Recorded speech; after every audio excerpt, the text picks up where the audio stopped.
सभी विद्यार्थियों को मेरा नमस्कार। तो देखिए भैया, आज हम उपचयन व अपचयन अभिक्रिया के बारे में जानेंगे। सबसे पहले हम बात करते हैं उपचयन अभिक्रिया।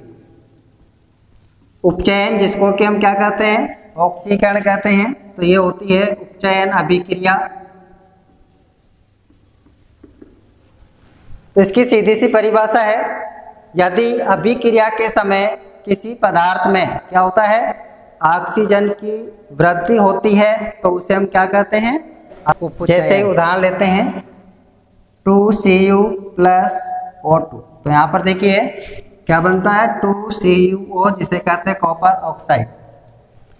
अब अगली हम बात करते देखिए अपचयन अभिक्रिया की। तो अपचयन अभिक्रिया क्या होती है, तो यहाँ पर सीधी परिभाषा दे रखी है कि जब किसी अभिक्रिया में पदार्थ से ऑक्सीजन का ह्रास होता है, यानी ऑक्सीजन की कमी होती है, तो ऐसी अभिक्रिया को हम क्या कहते हैं, अपचयन अभिक्रिया कहते हैं। यहाँ पर देखिए हम सीधा सा उदाहरण लेते हैं, जैसे CuO और प्लस H2, तो Cu प्लस H2O। तो यहाँ पर देखिए इस अभिक्रिया में क्या है, CO से ऑक्सीजन पृथक हो रही है, यानी ऑक्सीजन का ह्रास हो रहा है। इस अभिक्रिया में CO में ऑक्सीजन का क्या हो रहा है, योग हो रहा है, यानी जुड़ रही है। तो जिसमें जुड़ती है अर्थात ऑक्सीजन का योग होता है, उसे तो हम उपचयन कहते हैं। और जिसमें ऑक्सीजन का ह्रास होता है, उपचयन व अपचयन, ये जो दोनों अभिक्रियाएं होती है साथ साथ होती है। तो जब किसी रासायनिक अभिक्रिया में एक अभिकारक उपचयित होता है और दूसरा क्या होता है, अपचयित होता है, तो ऐसी अभिक्रियाओं को हम क्या कहते हैं, रेडॉक्स अभिक्रियाएं कहते हैं। तो ये आपकी होती है रेडॉक्स अभिक्रिया। तो रेडॉक्स अभिक्रिया सिंपल सी है। उदाहरण के लिए देखते हैं, यहाँ पे देखो ZNO zinc oxide plus C। यहाँ पर आप देखते हैं ZNO में से O पृथक हो जाता है, तो यहाँ पर देखिए बनता है Zn प्लस CO।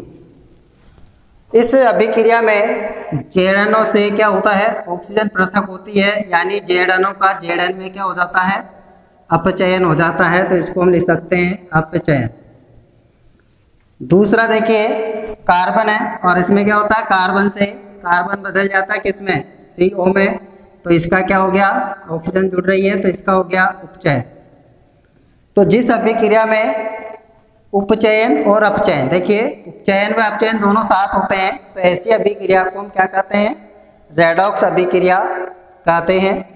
अब हम बात करते हैं उपचयन का दैनिक जीवन में उदाहरण है। तो सबसे पहले आपको जो दिया गया है वो है संक्षारण। देखिए संक्षारण क्या होता है कि जब धातु जो होते हैं जिनको बाहर खुले में रख देते हैं, तो वो वायु से और अन्य गैसों से अभिक्रिया कर लेते हैं और शहीद होने लगते हैं। इसको हम क्या कहते हैं, संक्षारण कहते हैं। तो हमने देखा होगा कि जब कभी लोहे को खुले में रख देते हैं तो उस पर क्या होता है, भूरे रंग की परत जम जाती है, जिसे हम क्या कहते हैं, जंग कहते हैं।